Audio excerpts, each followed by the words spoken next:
ఒకసారి సెట్ అయిపోయిన ఆర్టిస్టులకి నిజంగా 100 కోట్లు ఇచ్చినా తప్పులేదు.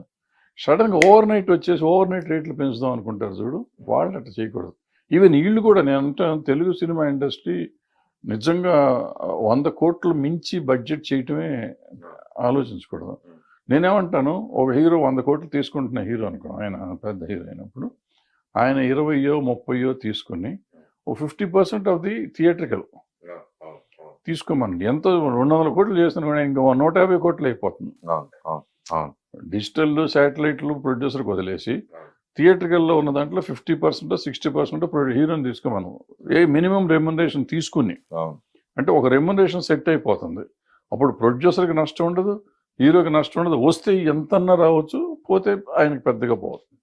ఇద్దరు పెద్ద హీరోలు అందరూ నైజాం రైట్స్ లేకపోతే వైజాగ్ రైట్స్ ఇట్లా ఒక ఏరియాలు తీసుకునే హీరోలు ఇప్పుడు ఆ దక్కిపోయింది కాబట్టి, ఇప్పుడు ఓటీటీ ఇట్లా ఎక్కువ పెరిగిపోయింది కాబట్టి, సో వాళ్ళ ముందే రెమ్యునరేషన్ తీసుకోవడం చేయడం ఇట్లా రకరకాలుగా ఉన్నాయి. ఇప్పుడు ఏది రైట్ ఏది తప్పు అంటే తప్పని కాదు.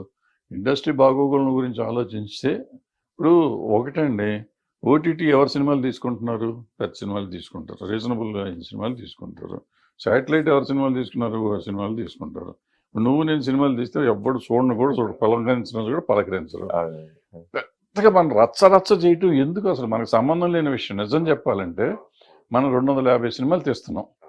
250 సినిమాల్లో 30-40 సినిమాల గురించే మీరంతా మాట్లాడుతున్నారు. అసలు యాక్చువల్గా మనం మాట్లాడాల్సింది 210 సినిమాలు ఉన్నాయి, ఏ అయితే బయట పడతలేదో వాళ్ళని ఏ దారిలో పెట్టాలి, వాళ్ళకేంటి, వాళ్ళు ఎక్కడ దెబ్బతింటున్నారు, ఎందుకు దెబ్బతింటున్నారు, దెబ్బతిన్న వాళ్ళ గురించి మనం ఏం చేయాలి, దీని గురించి మనం మాట్లాడితే సమాజానికి పనికి వచ్చేది. వాళ్ళు మార్కెట్ ఉండి 100 కోట్లు తీసుకుంటే ఆయన మీద పడిపోయి ఏమో నువ్వు తీసుకుంటావు, నువ్వు తీసుకు, నీకెందుకురా? 100 తీసుకుంటే 200 తీసుకుంటాడు, ఇచ్చేవాడికి లేదు, తీసుకునేవాడికి లేదు, మధ్యలో నీకేంటి బాధ? ఎప్పుడైనా 100 సినిమాల్లో మనకు ఉండేది 5% కదా సక్సెస్ చేద్దాం, రిలీజ్ చేసి సక్సెస్ చేద్దాం.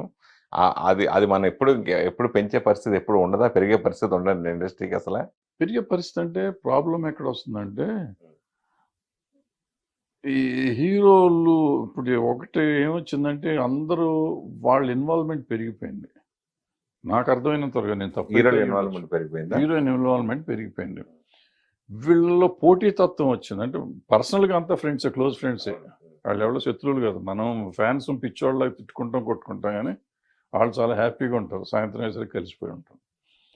వాళ్ళ పోటీతత్వంతో ఒక సిమిలర్ సబ్జెక్ట్స్ రావడం, సిమిలర్ ఇమేజ్, ఊరికి బిల్డప్లతో వచ్చే సినిమాలు, ఓ కథలు వెరైటీలు అని లేకుండా ఉండటంతో నీకేమవుతుంది, అదొకటి మేజర్ ఆస్పెక్ట్, పెద్ద సినిమాల ఆస్పెక్ట్. చిన్న సినిమాకి వస్తే ఇప్పుడు నేనున్నాను అనుకున్నా, ఫర్ ఎగ్జాంపుల్ నేను ఏదో బాహుబలి హిట్ అయింది, ఇప్పుడు నేను ఏదో చిన్న అవుట్డేటెడ్ డైరెక్టర్, నాకు ఎవరో దొరకరు. ఇప్పుడు బాహుబలి లాంటి కథ తీద్దాం అనుకుంటున్నాను. బాహుబలి ఆల్రెడీ ఆయన తీసి సూపర్ హిట్ ఇచ్చేసాడు, నాకెందుకు బాహుబలి? నేను ఇప్పుడు సామాజిక వర్గంలాగా కొత్తగా ఆలోచించి కొత్త సినిమా తీసి సామాజిక వర్గంలాగా హిట్ ఇద్దాం అని నేను ఆలోచించట్లా. సేఫ్గా బాహుబలి లాగా తీద్దాం, లేకపోతే కేజీఎఫ్ లాగా తీద్దాం. పులిని చూసి నక్కవా తిట్టుకోవటం. సో నువ్వు సామాజిక వర్గంలాగా తీయి సినిమా. 200 సినిమాలు అటువంటివి తీయండి, 150 సినిమాలు ఆడతాయి. మనం అటువంటి తీయట్ల ప్రయత్నం చేయట్లా. మీరు తీసుకోండి 200 సినిమాలు, నేను చెప్పాను ఇప్పుడు కింద వచ్చే సినిమాలు. ఈ 200 సినిమాలు పిచ్చి పిచ్చిగా ఉండే, సగం ఒక 100 సినిమాలు చూడలేము. మామూలుగా రీజనబుల్గా కూర్చొని ఫ్రీగా టికెట్ ఇస్తే చూడే పరిస్థితి అని ఉండాలి. అవి కూడా ఉంటాయి 100 సినిమాలు. మిగతా 100 సినిమాలు 50 సినిమాలు నేను చెప్పినట్టు కేజీఎఫ్ లాగాను ఏమన్నా సార్, కేజీఎఫ్ కంటే ఎక్కువ ఉంటుంది. కేజీఎఫ్ కంటే ఎక్కువ నాకు ఎందుకురా బాబు, నేను కేజీఎఫ్ చూశాను కదా. బాహుబలి మన ముందేం నిలబడా సార్ అంటాడు ఇంకోటి వచ్చి, నాకు వద్దురా బాహుబలి చూస్తాను కదా. వీళ్ళంతా అనవసరం కదా. సో ఇప్పుడు నువ్వు సామాజిక వర్గం ఉన్నది హిట్ ఇస్తాం, ఇంకోటి హిట్ ఇస్తారు. అంటే సినిమా పుట్టేప్పటి నుంచి ఒక ట్రెండ్ సెక్టర్ ఫిల్మ్స్ అవుతాయి, ప్లస్ ఆ ఇన్స్పిరేషన్ తీసుకుని ఆ ట్రెండ్ ఫాలో అవుతూ ఉంటుంది. ఇప్పుడు మీరు కూడా ఇదివరకు ఆలోచన లాంటి సినిమా ఆ ట్రెండ్ సెక్టర్ సినిమా, తర్వాత సేవ వచ్చి కొట్టకపోయింది, కానీ మీకు అంటే ఆ నిజంగా చెప్పాలంటే అది అంత గొప్ప సినిమా అది ఆల్రెడీ ఆ సినిమా. అప్పుడు అలా కొన్ని తర్వాత ఇప్పుడు శివ ఇన్స్పిరేషన్ తోటి ఇప్పటికీ వస్తూనే ఉన్నాయి సినిమాలు, ఆ ప్యాటర్న్ అంటే ట్రెండ్ సెక్టర్ సినిమాలని. సో అది ఫాలో అవుతూ ఉంటారు కదా, దాని గురించి. అదే అనవసరం అంటున్నప్పుడు మనం స్వర్ణక్క తీసాం, అప్పుడు ఉసిరామలమ్మ అయిన తర్వాత స్వర్ణక్క తీసాం. ఉసిరామలమ్మ అడ్వాంటేజ్ వల్ల నాకు స్వర్ణక్క కూడా బాగా ఆడింది, రీజనబుల్గా డబ్బులు వచ్చినాయి నాకు. బట్ వసీ రామలమ్మ ఈ రోజుగా రికార్డు, నిజం చెప్పాలంటే లెక్కలు తీస్తే ఈ రోజుకి అది రికార్డు అది. ఇన్ని బాహుబలి వచ్చినా కానీ వసీ రామలమ్మ ఇంకా రికార్డు అది, అంతంత డబ్బు వచ్చింది దీనికి. సో ఎప్పటికప్పుడు మనం కొత్తగా వెరైటీ తీయగలిగిన రోజున ఎప్పుడు బాహుబలి, ఇప్పుడు బాహుబలి లాంటి కథ రాలేదని కాదు, బాహుబలి 30 ఏళ్ల తర్వాత నీకు విఠలాచారి గారి సినిమా వచ్చింది. సో అసలు ఎవరికి అర్థం కాలేదు అసలు ఇటువంటి సినిమాలు ఉంటాయా అని, తెలుగులో తీస్తారని కూడా తెలియదు వాళ్ళకి, వచ్చిన జనరేషన్కి ఇరగబాదేసింది. మీ స్వర్ణక్క షూటింగ్ టైంలో నేను కూడా వచ్చా. ఇప్పుడు రోజా బాగా ఫైర్ బ్రాండ్ కింద, అంటే ఆ మార్పు అసలు రోజాలో మీరు ఎక్స్పెక్ట్ చేసిన మేము ఎక్స్పెక్ట్ చేయలేదు. ఎప్పుడు అంతలా మార్పు వచ్చి ఆవిడ మినిస్టర్గా అవటం, ఇలా అవటం, దాని గురించి రోజా గురించి మీరు ఏం చెప్తారు? ఏం లేదు, మనిషికి ఒక ఆస్పిరేషన్ ఉంటుంది. ఆ అమ్మాయికి ఎందుకు వచ్చిందో తెలియదు రాజకీయంగా. మొదట తెలుగుదేశంలోకి వెళ్ళినప్పటి నుంచి అప్పట్లో నేను వద్దని చెప్తా ఉండేవాడిని, ఎందుకు నీకు రాజకీయాలు అని చెప్తా ఉండేవాడిని. బట్ అమేజింగ్, తెలుగుదేశంలోకి వెళ్ళి తెలుగుదేశంలో ఏదో ఒక మహిళా నాయకురాలు ఏదో అయ్యింది కొంతకాలం. అక్కడి నుంచి ఈ పార్టీలోకి వచ్చింది, ఈ పార్టీలోకి వచ్చినాక ఎమ్మెల్యే, ఎంపీ, మినిస్టర్ అయిపోయాను. బాగుంది. సినిమా వాళ్ళు రాజకీయాల్లోకి వెళ్ళటం, రాజకీయ నాయకులు సినిమా వాళ్ళని విమర్శించడం, దాని గురించి. సినిమా వాళ్ళు రాజకీయాల్లోకి వెళ్ళటానికి అసలు ఎందుకు అబ్జెక్షన్ ఏంటి? మన మనుషులమే, మనం సిటిజన్స్, భారత పౌరులు మనం. సో ఈ ప్రతి పౌరుడికి మన కాన్స్టిట్యూషన్ ప్రకారం ఏ పనైనా చేసుకోవచ్చు. ఎక్కడైనా, ఏ రాష్ట్రంలో అయినా, ఎక్కడైనా, దేశంలో ఎక్కడైనా కాన్స్టిట్యూషన్ నెంబర్ ఏదో ఉంది, 1920 ఏదో ఉంటుంది. దాని ప్రకారం నేను ఏ పనైనా ఎక్కడైనా చేయొచ్చు చట్టబద్ధంగా.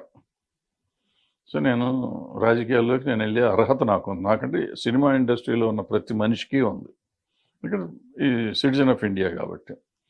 ఇకపోతే రాజకీయ నాయకులు సినిమా వాళ్ళని అనటానికి వాళ్ళకి అర్హత లేదు. సినిమా వాళ్ళు కేవలం వ్యాపారం చేసుకుంటానికే వచ్చారు ఇక్కడికి.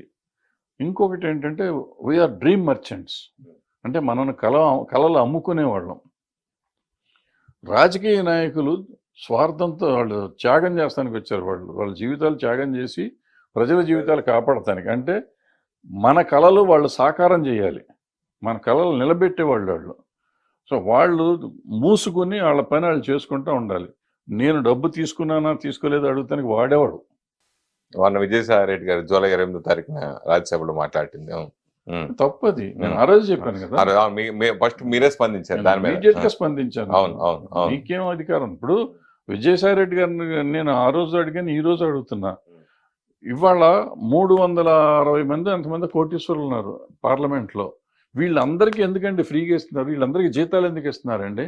వీళ్ళకి విమానం ఫ్రీ, ఫుడ్ ఫ్రీ, ఇల్లు free, phone free, car free, car petrol free, PA free, driver free, వంటోడు ఫ్రీ. ఎందుకు? ఎవరి సొమ్ము ఇది? ఇది కాక ఎంపీ ల్యాడ్లని ఇస్తే వాళ్ళు ఇష్టం వచ్చినట్టు ఎవరికి పడితే వాడికి ఇచ్చుకోవచ్చు. వీళ్ళందరూ కోటీశ్వరులు. వాళ్ళు చివరికి పార్లమెంట్లో టీ తాగుతుంటే మనం ఇక్కడ బయటకు మనం 3 రూపాయలు తాగితే వాళ్ళు రూపాయికి టీ ఇస్తారు. వాళ్ళు అంత అడుక్కుంటున్నారా? అది తగ్గించమని అడిగారు వీళ్ళు.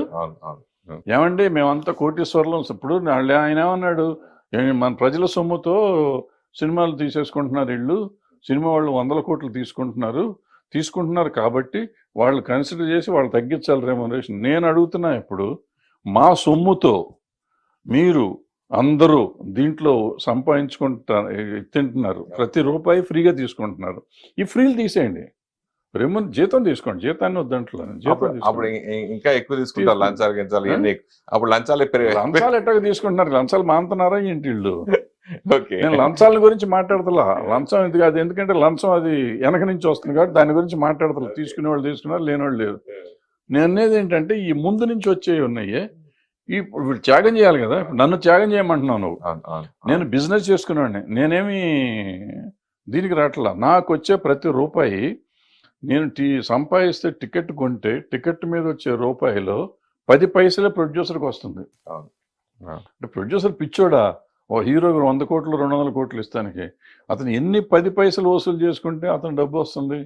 అంత కష్టమైన వ్యాపారం చేస్తూ ఇతనికి 100 కోట్లు ఇస్తున్నాడంటే అది ఎంత ఆలోచించిస్తాడు? అంత పిచ్చోడు ఇవ్వడు కదా. మరి అటువంటి వ్యాపారం చేస్తున్న వాళ్ళని ఇక్కడ నువ్వు ఏమీ చేయకుండా ఎలక్షన్లో గెలిచిపోయి మా సొమ్ముతో మిమ్మల్ని ఉద్ధరిస్తామని చెప్పి వచ్చి మొత్తం ఫ్రీగా తీసుకుంటూ దేశాన్ని దోసుకు తింటా ఉంటే మిమ్మల్ని గురించి మేము మాట్లాడాలా, మమ్మల్ని గురించి మీరు మాట్లాడాలా? ఓకే. ఎవరు మాట్లాడాలి? సినిమా వాళ్ళ గురించి రాజకీయ నాయకులు మాట్లాడాలి, రాజకీయ నాయకుల గురించి సినిమా వాళ్ళు యాజ్ ఇట్ ఈస్గా ప్రజలు. సినిమా వాడైనా కానీ ప్రజ. నేను రాజకీయ నాయకుడిని తిట్టే హక్కు నాకు ఉంది, కానీ నేను వ్యాపారం చేసుకునేవాడిని తిట్టే హక్కు, నేను తప్పు చేశాను అనుకో, నేను ఇన్కమ్ ట్యాక్స్ ఎగ్గొట్టాను, లేకపోతే దొంగ రవాణా చేశాను, లేకపోతే ఏదో ప్రాసిక్యూషన్ చేశాను, నా మీద కేసు పెట్టను. చట్టరీత్యా ఏదంటే అది పెట్టాలి. చట్ట వ్యతిరేక చర్య నేను చేస్తే మాట్లాడే హక్కు నీకుంది. నా జీతాన్ని గురించి మాట్లాడే హక్కు నీకే ఉంది. నీకేమన్నా ఉంటే గట్టిగా మాట్లాడాలంటే, అయ్యో అండి సినిమాల ఇండస్ట్రీలో కార్మికులకు తక్కువ ఇస్తున్నారండి అని చెప్పు. అది నిజమే, నిజం అయ్యి ఉంటే అది నిజం అబద్ధం మేము చెప్తాం. అంతే తప్ప వాడిని తీసుకున్నాడు వీడిని తీసుకున్నాడు నువ్వే ఓడిపోయా, నువ్వు తీసుకునే దాని గురించి మాట్లాడు. నేను I would have been happy అండి. ఆయన ఏమండి మనంతా డబ్బు ఉన్నవాళ్ళం ఇంత తీసుకుంటున్నాం, ప్రజల సొమ్ము వేస్ట్ అయిపోతుంది, మనం ఇవన్నీ క్యాన్సిల్ చేద్దాం ఒక మాట అని ఉంటే అసలు ఆయన కాళ్ళకి దండం పెట్టేవాడిని. అంటే ఆయన విజయసాయి రెడ్డి అలా మాట్లాడినప్పుడు మీలాంటి వాళ్ళు ఆరా కొర మాట్లాడారు. ఇంకా ఒకసారి ఆ ఫంక్షన్ లో చిరంజీవి గారు మాట్లాడేటప్పటికి వరుసగా మీద అడిపారు పొలిటికల్ అందరూ కూడా, పకోడీ గాళ్ళు అని ఇట్లా రకరకాలుగా కామెంట్ చేయడం. ఎందుకు పరిశ్రమ నుంచి ఎవరు స్పందించలేకపోయారు? మనకి సిగ్గులేదు. చివరికి చిరంజీవి గారు చెప్పారు, చిరంజీవి గారికి హ్యాట్స్ ఆఫ్. ఎందుకంటే ఇంతకాలానికి ఆయన ధైర్యం చేసి చెప్పాడు. అది ఆయన మాట్లాడు మామూలుగా ఎప్పుడు మాట్లాడలేదు, ఎప్పుడు మాట్లాడాడు ఫస్ట్ టైం మాట్లాడాడు. ఆయన సపోర్ట్ ఎవరు నిలబడ్డారు, ఎవరు మాట్లాడారు అసలు? నేను ఆయనకి పర్సనల్గా చెప్పా, ఏమంటే మీకు ఎవరు రారు, ఆయన సీఎం దగ్గరికి వెళ్ళినప్పుడు చెప్పి ఎవరు రారు మీరు ఇంట్లో ఇన్వాల్వ్ అవుద్దని ఆయనకి చెప్పాను. ఆయన కోపం వచ్చింది. సీఎం దగ్గరికి వెళ్ళారు వీళ్ళందరిని తీసుకుని, ఆ రోజే చెప్పా మీరు ఇందులో ఏలు పెట్టొద్దు, ఇదేంటి తేనె తుట్టిది, మిమ్మల్ని కరుస్తే తప్ప ఎవరు రారు మీ దగ్గరికి అని చెప్పాను ఆయనకి. అడగండి మీరు, నేను చెప్పానో లేదో అడగండి. ఓకే ఓకే ఓకే చెప్పాను. ఆయన చెప్పారు రారు, ఎందుకు వస్తారు వాళ్ళు, వాళ్ళ అవసరానికి చిరంజీవి గారిని వాడుకుంటారు, మామూలుగా కాదు అసలు వాళ్ళు వాడుకుంటారు. ఈయన అమాయకుడు పడిపోతూ ఉంటాడు. చెప్పానండి ఆయన చెప్పే, నా బాధ్యతగా నేను చెప్పాను. నా సంబంధం లేదు ఇక ఎంత మనకేం, నన్ను ఇంట్లో మనిషిం కాదు, కట్టేసి వెళ్తానికి వీల్లేదు అనలేం కదా. మనకు ఇప్పుడు మామూలుగా మనకి కొంచెం శత్రుత్వంగా ఉంటాం. ఒక పార్టీలో కొంతమంది ఉంటారు, ఇంకో పార్టీలో కొంతమంది ఉంటారు.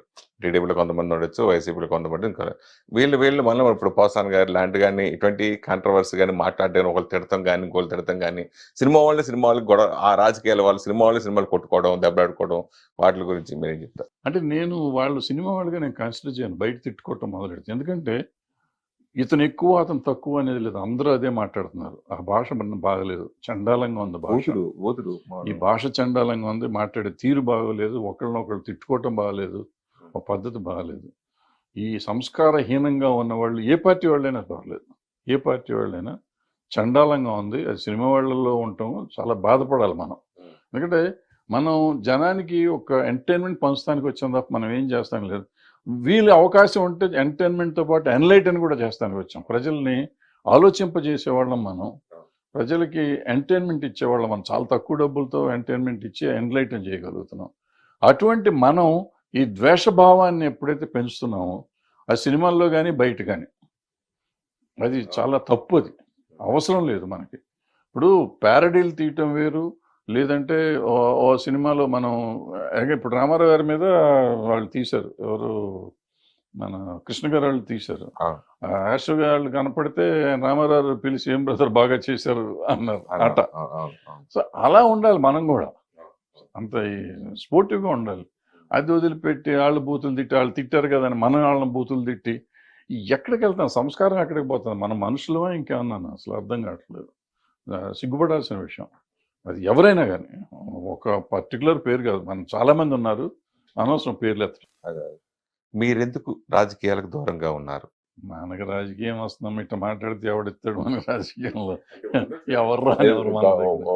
పార్టీ సపోర్ట్ గాను అంటే ఒకటిగా ప్రాబ్లం ఏంటంటే నా ఇష్టాలు ఉంటాయి నాకు. ఇప్పుడు నేను ఫర్ ఎగ్జాంపుల్ నేను చెప్తాను, ఇప్పుడు చిరంజీవి గారి విషయం నాకు చెప్పాను, నేను ఇది రైట్ అని చెప్పాను, అది తప్పు అని చెప్పాను. నేను ఒక చోట ఉండి వాళ్ళని రైట్ తప్పు అంటే ఒప్పుకోరు, ప్రతిదానికి రైట్ అంటేనే ఒప్పుకుంటారు ఎవరైనా కానీ. ఈ సమాజం వాళ్ళు ఎట్టా ఉందంటే, నేను అన్నిటికీ కొడతాం, చిడతల్లాగా తయారైతే బాగుంటుంది.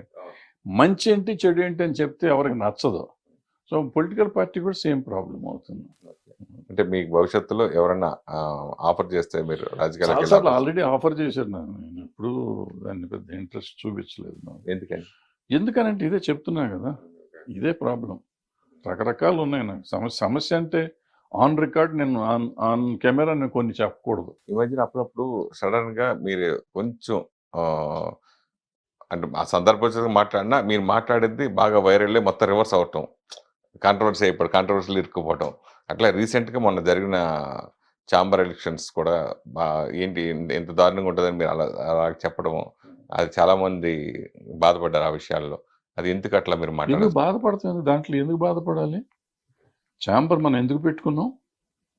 ఛాంబర్ ఎందుకు పెట్టుకున్నాం? సినిమా ఇండస్ట్రీలో ఉన్న అన్ని శాఖలకి మంచి చేయటానికి పెట్టుకున్నాం. అవును, మీరు కూడా ఛాంబర్ చేశారు కదా. చేసాం. దాన్ని ఎందుకు పెట్టుకుని దాన్ని వదిలిపెట్టి ఆ పబ్లిసిటీ ఏంటి, ఆ క్యాన్వాసింగ్ ఏంటి, ఆ డబ్బులు ఏంటి, ఆ ఖర్చు ఎంత పెట్టారు, ఆ వెనక పోస్టర్స్ ఎంత పెట్టారు, ఎవరి కోసం పెడుతున్నాం? ఏం చేస్తానికి అక్కడ ఏమన్నా ఉందా? డబ్బులు ఉన్నాయా? దోసుకెళ్తానికి వచ్చాం మనం? ఎందుకు బాధపడకూడదా? కోప్పడకూడదా దానికి? పడచ్చు కొంతమంది, అది బాధేసిందని. వాళ్ళు బాధపడ్డారంటే వాళ్ళకి ఏముందో మరి. Hit TV app